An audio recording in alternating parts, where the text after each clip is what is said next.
guys, and welcome back to my channel. As you've probably guessed, we are back with another solved crime case. This one is very different to the ones that I've done before. It was kind of made to look like something that it wasn't, which is very interesting.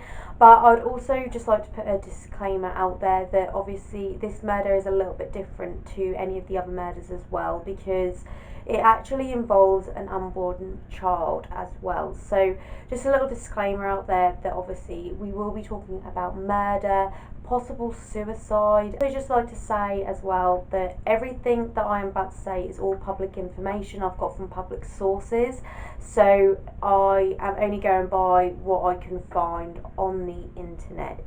So I don't mean to cause any harm to anyone involved in this case or anyone who is watching. So we're going to get straight into the case discussing Jennifer Webb. Jennifer Webb was a 32-year-old from Michigan, and she was known by her friends as very lively. Everyone always wanted to be around her. She was just a nice, caring person, very bubbly. Jennifer worked at a tool company called PF Marquee, and I hope I'm pronouncing that right. If I'm not, I will put the name along the bottom so you guys can do your own research on that. But around this time in 2011, Jennifer actually found out that she was pregnant for the first time ever, and she was actually going to have a little boy called Braxton. Now, she was absolutely thrilled by this. She could not wait to meet her baby boy. She told her family straight away, but there was one thing that wasn't really adding up. So she wasn't actually dating anyone at this time, not that her family even knew about, not even her close friends knew about. So she was not really dating anyone, so this whole thing about her being pregnant was a big shock to everyone. Everyone was like really happy for her, but they were just very confused as to who the dad was, basically. Obviously, the family started to ask who the dad was, and Jennifer said that it was a close friend of hers who she had been friends with for the past 10 years. So for the first few months, she didn't really, by my understanding, say anything to anyone about who the dad was, but clearly people kept asking and they wanted to know a little bit more. So she finally ended up telling a few people who the dad actually was, so his full name and everything. But the reason she didn't want to go in any further is because actually this man was married. He was married, he had his own family, and she just did not want to be the one to get in the middle of that and for it to all mess up. And actually, Jennifer was really happy to be a single mother. She had planned everything out to even moving out. She had the baby's name ready.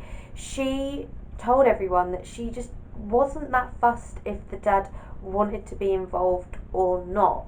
But then again, you know, people sometimes tell other people stuff that they want to hear. So you never really know, obviously, what is really going on behind closed doors. But from people's understanding, Jennifer actually told them that this married man who had gotten her pregnant wasn't actually in a happy marriage, and he was actually separated. So from Jennifer's understanding, this man and his wife were actually no longer together, but they were still technically married in the law, but they had completely separated. They were no longer together, but it was just still a bit iffy.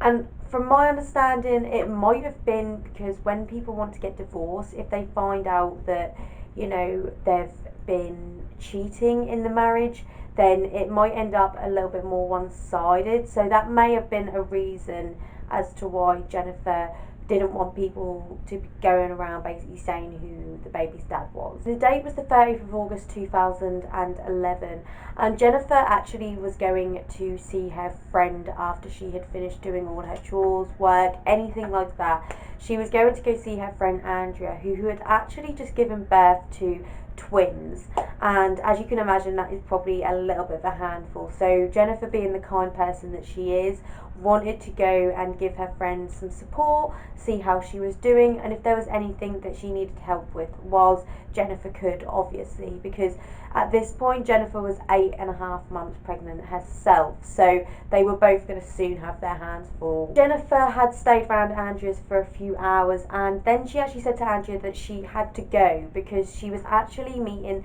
the baby's father. So obviously Andrea was like, well, what are you going to talk about, da da da, and she just said they were going to go talk about things, and these things were things such as the birth certificate, because Jennifer actually wanted the baby's real dad to be on the birth certificate, and also just discuss child support. After that, obviously Jennifer had her plans with the baby's dad, so they decided actually to just meet up the next day, but unfortunately that would never happen. This would be the last time Andrea ever saw Jennifer alive ever again. A few hours later, Jennifer's body was found outside of her car. Jennifer was 8.5 months pregnant, and she had just been found dead. So the place where her car was found was quite out of the way. It was quite in an area where you may want to go talk to someone privately. It was on a dead-end road. There was ditches by the side, which is where Jennifer's car was found, and Jennifer actually drove a Pontiac Aztec. I hope I'm pronouncing that right. I'm not very good with cars, but she drove one of them, and as you can imagine, on the top of the car there was, you know, the little two dividers where you can put, you know, if you're travelling, all your luggage and stuff like that. Jennifer's body was actually found in such a way that if you were to see how her body was found, she looked like she had committed suicide. Jennifer's body was found with an extension cord around her neck, and her body was leaning up against the side of her car with the other end tied to one of the racks on the top of her car. As you can probably imagine, it's already sounding a little bit dodgy, because you probably all know how tall a car is, and I've seen this car and the crime scene photos, and it would be quite hard to commit suicide this way, even if you really wanted to. Your body kicks in certain ways to try and protect itself. If you had intended to hang yourself, I very doubt doing it from the side of your car would have been the quickest way to have done it. So as you can imagine, this is the first thing in people's heads that started to be a bit suspicious. Like, this just didn't seem plausible at all. Her body was actually found by 2 police officers. One was called Tim Patterson and the other was called Kenneth Blue. And obviously, as soon as they saw Jennifer's body and the way it was positioned and the way it was found, they just automatically assumed that it was suicide. So one weird thing is that Officer Blue actually walked up to the car and said to his other officer, Officer Patterson, "So how do you want to do this then?" I don't know why, but that comment to me, I don't know if that's just something that police are just used to and they're just like, alright, you know, how do you want to deal with this suicide? But I just wanted to put that in there because I just thought that was such a, not heartless, well it is, thing to say when you've just clearly found someone's body who looks like they've just committed suicide. One of the police officers searched the car, and the other police officer, Officer Blue, decided to look for this woman's ID because neither of them knew or recognised who she was. So Officer Blue found her purse, he opened up her purse, and the first thing he saw instead of her photo ID was actually a very long typed up note, and it automatically just looked like a suicide note. In this note, in a roundabout way, because it is a very long note, Jennifer basically said that, you know, she lied about who the dad was. she didn't actually know who the dad was because it was actually a one-night stand, and that she felt so guilty by this, about the lying, about, you know, bringing up this baby on her own, that she didn't actually think that she could ever bring this baby up on her own, and that she thought it would probably be best that they both died. So then obviously Officer Blue dug further into who this woman was, and he found her photo ID, and instantly he turned to his colleague and said, "Oh my god, I actually know this woman." Now, this is the bit that is just really frustrates me, because you have been around this person's body for a few minutes or so. I don't know how long they were there for, but presumably they saw the face, because they both said they didn't recognise this woman. And then for this officer to then pull out a photo ID that sometimes doesn't even really resemble that person that well, to then say, "Oh my god, actually I do know who she is," it bit strange. He said that basically he had just met this woman in the bar a few times, but from that, you know, the other officer just assumed that it wasn't nothing on a personal level. Backup was called to clean up the scene, remove the body, and before this was happening, Officer Blue actually took some pictures of the crime scene. Straight away, obviously the family were informed of this suicide, and straight away Jennifer's mum looked at this suicide note and just thought, seriously? She actually said to the officers who told her that she may be dead, but it wasn't suicide. Everyone knew how much Jennifer was looking forward to being a mum. She had everything planned out. She had a new house to move in. She had everything planned out. Why, literally 8 months and a half in, would Jennifer then decide to commit suicide? It just didn't make sense to anyone. And what confirmed that this definitely was not suicide even more was the fact of the suicide note. It was typed up, it was really impersonal, there was nothing really aimed at anyone, and Jennifer's mother even said, you know, if my daughter was going to commit suicide, it would not be like this. She said, this suicide note is really impersonal, it's not even handwritten. She said, I know if my daughter was going to do something like this, that she would at least write shorter suicide notes for each individual person that she loved in her own handwriting. Suicide notes are normally always handwritten because they're spare of the moment things. And leading up to this supposed suicide, clearly there was signs that Jennifer had plans to stay. She had just bought a new house. She had also said to her friend Andrea that same day that they had plans the next day. She wouldn't have told her friend that she was going to see her again, basically, if she had known that she already had this typed up note and she was going to commit suicide. They kept saying to the police, you know, you've got this wrong, we really feel like this is something else. It was confirmed, obviously, that Jennifer was actually pregnant. They obviously asked who the dad was, and the mother straight away knew the name of the person, and you've probably guessed it by now. It's Officer Kenneth Blue. Yes, the person who found the body was in fact the baby's dad. So Michigan State Police was actually called in to take this case on, because clearly if you are working in a certain department and one of the people, the suspects, are your own officers, you can't then investigate them because there could be some dodgy stuff going on, maybe some hiding of things and stuff like that. So Michigan State Police actually took over Jennifer's case. However, as you probably guessed by now, everything that they needed in the first instance, which was the crime scene, had gone. Jennifer's body was cleaned up, the car was gone. The only thing they had left was the actual area and the pictures that Officer Blue took himself. So they actually thought, you know what, stuff this, we're going to go back to the crime scene anyway, because maybe the other officers missed something and we might be able to pick it up. But at first glance, the only thing they could really spot was someone's flip-flops. these could be anyone's flip-flops. They just found them flung on the side of the road, so they didn't really think anything of it.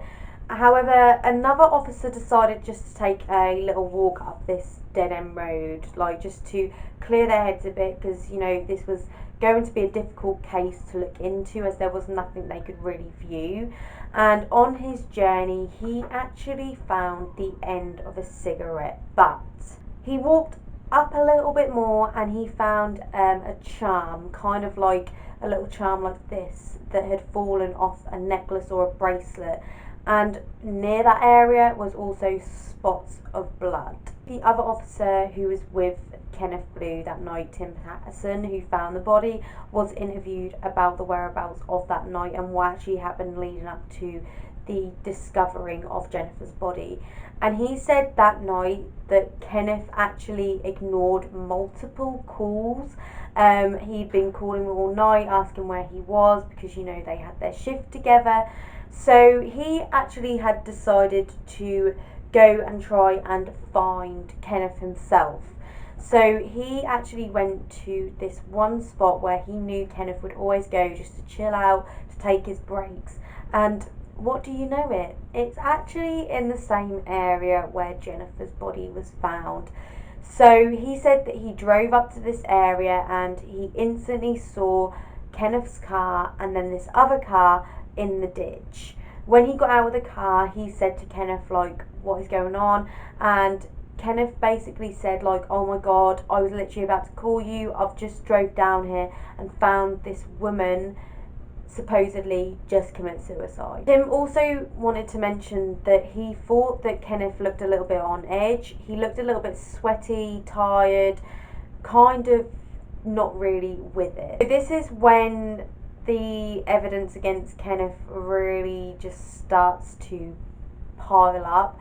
So bearing in mind, he said that he didn't even recognise this woman, or that, you know, they had any kind of intimate relationship at this time.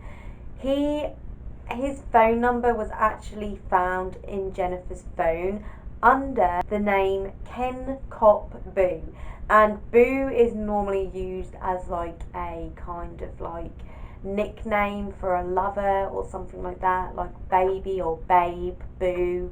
They actually looked into the call log of Jennifer's phone and actually saw that that night she died, she and Kenneth had 3 phone call conversations. They obviously carried on doing searches of the area because they just found these little cigarette butts and everything like that. So they done a third search, and on this third search, for some weird reason, Kenneth thought it would be appropriate to turn up to the crime scene and just ask how it was going, even though he was a suspect and being questioned in this case. He thought that this would be a great idea. Kenneth started to be questioned, obviously, as you can imagine, because he was part of their gang, posse, the police, their little group. It wasn't really that formal. They kind of just had a little joke. They done a really informal interview. But then, you know, they realised, well, actually, you know, someone has died here and he might be responsible in some way. So they started to ask, you know, well, actually, how did you end up finding this body down this dead-end road? And they just started to ask questions like, why did you just assume that Jennifer was dead? Because when an officer or an ambulance person gets on the scene, even if someone clearly is dead, you still should check for signs of life. And when asked, did you check for signs of life? This is what he responded. No, it was obvious she was dead, so went to check her ID. So when they asked why Kenneth assumed that she was automatically dead, he said that her lips were blue and her chest wasn't moving.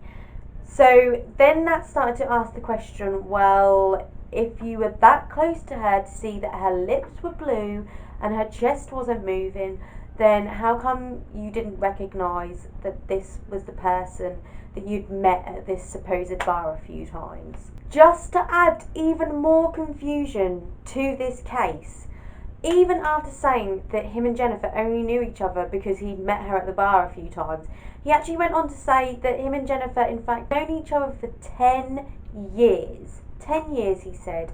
And they actually used to meet up, he said, at least on and off every now and then. So he's gone from saying that he really just didn't recognise who she was because they didn't know each other that well, to, oh no, we've been friends for 10 years and also we actually meet up on occasion.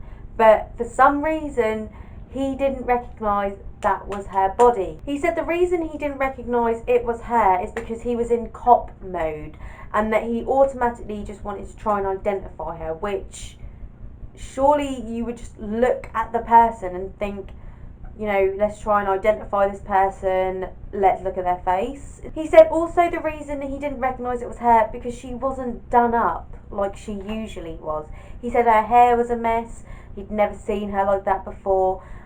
I mean, I'm pretty sure that no one has seen someone in a state like that to, you know, but like, you would know if that was someone that you knew that well, if you met up with them on and off for 10 years. During this interview as well, police actually noticed that Kenneth had a few weird injuries. He had a plaster on his finger, he had some scratch marks on his hand, and he also had quite a bad bruise around and under his eye. So when they asked him about his injuries, he said that he was just play fighting with his dog that morning and it had, you know, kicked him or whatever, scratched him, and that is how he ended up getting a black eye and also the scratches and injuries on his hand. However, when police started to interview other people when they'd seen Kenneth that day, one officer in particular said that he actually sat down in the lunchroom with Kenneth and he did not have a bruised eye or any marks or even a plaster on his finger that same day that he's claiming it happened. They started to question him more because everything was just seeming more and more suspicious, as you can imagine. And this is when they said that obviously, did you know that, you know, Jennifer's saying that you're the baby's dad? And he instantly obviously denied it. He said, you know, he's in a happy marriage, he's not ending his marriage, he just said that him and Jennifer were just friends. And when he denied this, the other officers actually said, well, did you know that Jennifer was actually going around telling family members that you're the dad? And all he said was, oh, wow. If someone had just told me that, you know, someone had gone around saying that I was the baby's dad, I would not go, wow, I'd be furious. I'd be like, well, this is clearly a lie. But the way he responded was just so like, oh, really? Happened to me before. And they had this conflict in evidence of Jennifer's family saying that he was the dad and then the person, actually Kenneth, saying he was not the dad, and just wow. So they said, can we have a DNA test from you so we can test it on the baby? And he replied saying, why am I starting to feel like a suspect? Now, I don't know why at this point he didn't realise he was a suspect. I just don't get that comment. Like, he's a police officer, he must have known, you know, that he was clearly going to be a suspect in this. The specialist was actually called in to look at the crime scene photos just to determine whether they actually thought this would even be considered suicide. And literally the specialist just looked and said, clearly this is not a suicide. In no way, shape or form is this a suicide. It's all staged. Which, I mean, when the other officers got there, I really don't get how they even thought this would be a possible way for someone to commit suicide. So the way Jennifer's body was positioned as well, it was like not even off the floor. So it was leant up against the car, it was on the floor. So she would have clearly been able to put her feet there if she wanted to stop. But the way that she just was, it was quite clear to see that maybe something had happened before and someone had just put this extension cord around her neck and then just tied it to the car. Her body was also covered completely in bruises and scratches, and also ligature marks from the tightness of the rope around her neck. And during her post-mortem, they actually found out that the ligature marks were actually made post mortem, which means after death.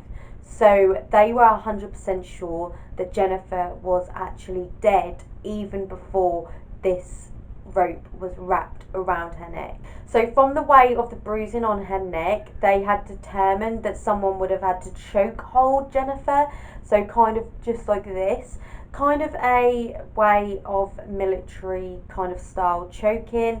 And what do you know it, Kenneth was actually trained in how to choke hold someone, and he actually was a teacher in the police force who taught people how to choke hold people. So during their investigation, they also found a tip of a latex glove which had blood on the inside and the outside. So when they done the testing, it actually came back to show that it was blood from Kenneth on the inside and then blood and saliva on the outside from Jennifer. Kenneth's blood was found in so many places on the crime scene. It's like this could really be enough to send him away, I think.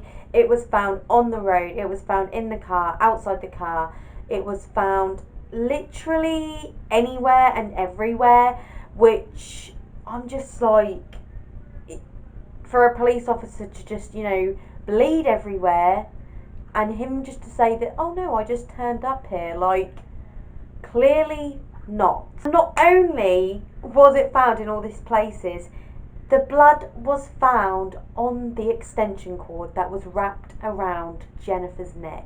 The police officers wanted Kenneth's clothes from that night, and he had no hesitation in this. He handed his uniform straight over to the investigating officers, and at first they were a bit like, why are these clothes so clean? Like, they literally look like freshly cleaned, folded uniform.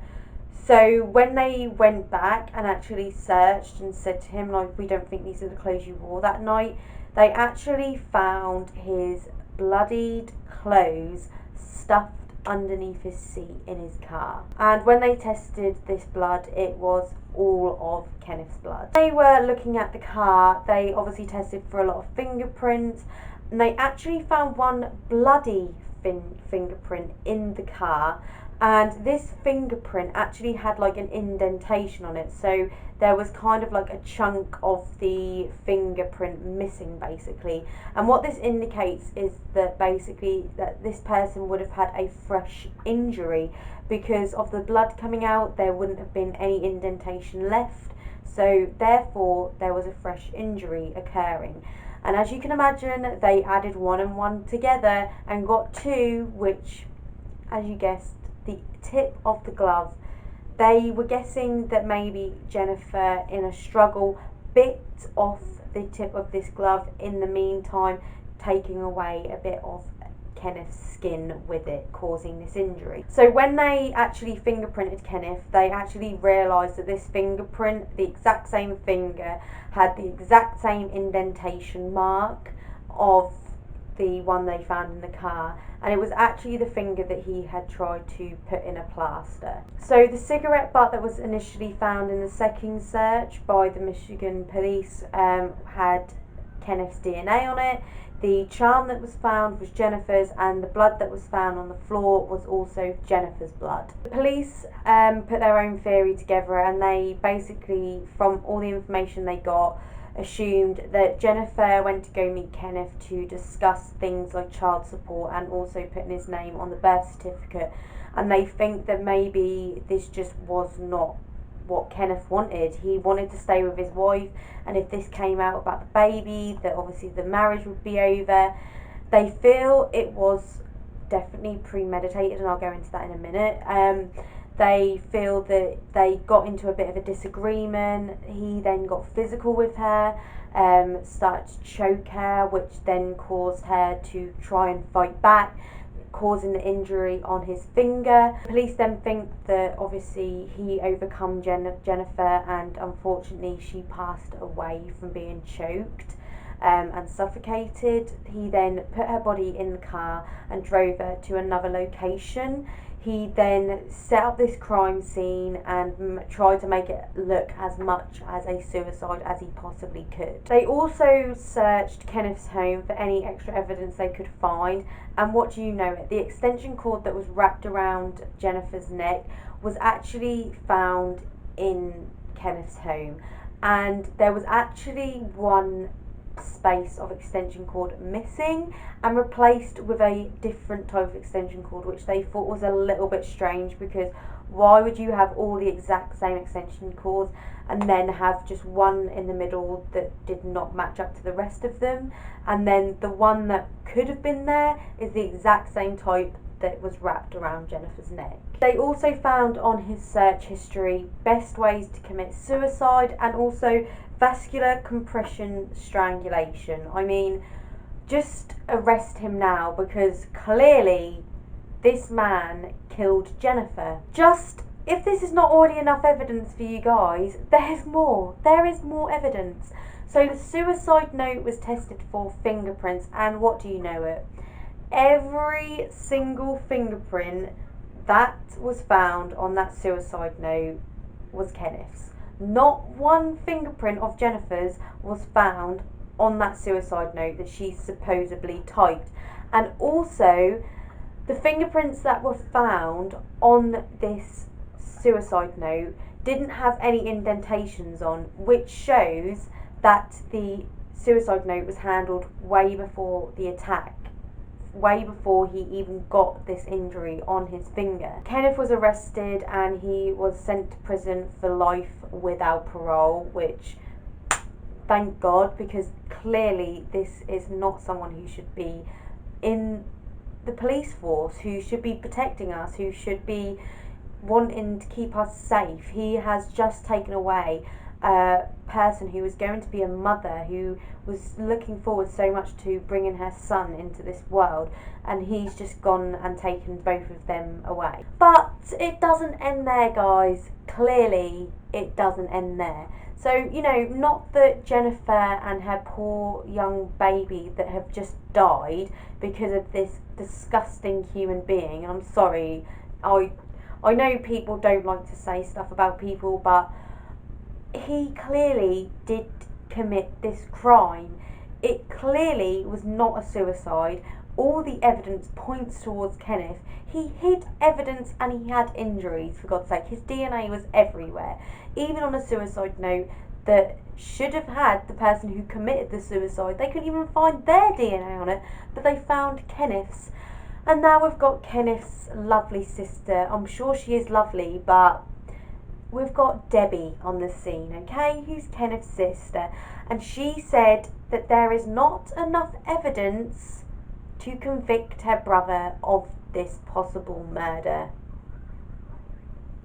Yeah, you heard me right. Apparently there's not enough evidence, which means he's innocent and that he's been set up. And this is what she had to say. Debbie said that Kenneth was set up and threatened by, apparently he was threatened by Jennifer that she was going to ruin his life and all of this, which is only putting more, you know, worry against what he would have done if he was threatened, you know what I mean? And that she said that women can be dramatic and do stupid stuff like this, and she believes that she didn't actually mean to commit suicide, but it was just meant to scare him, and that she did end up committing the suicide, and that Kenneth just by chance found her there. She said that also Kenneth was set up by his co-workers, that they had his fingerprints and blood already and that they planted it there. I mean, why on earth would police want to accuse one of their own for committing a murder? I don't know if this Debbie person has ever watched anything to do with like crime or anything like that, but they're more than likely going to help that person cover it up than set one of their own up for murder. So guys, that is the end of the video. I mean, it's just the bit that gets me, I just don't mean to be horrible, is his sister at the end saying, you know, women can be dramatic. That is just disgusting. disgusting, because this woman clearly was so excited for the rest of her life with her son, and clearly her brother is guilty. Like, I'm not being funny, but there is so much evidence to prove that he is guilty, and I know it must be hard to think that your brother has committed such a horrible crime, but he did. He did it, and he's in prison for the rest of his life. I am going to finish the video there. Let me know your thoughts on this video. It is really heartbreaking. I mean, it just goes to show how some people are in this world. It just shocks me even more when I get more into these different cases. But sorry if this video's been very long. There's just so much evidence against Kenneth Blue. Like, there's a lot of evidence against him that I could not include. But I will be back again next Sunday with another video.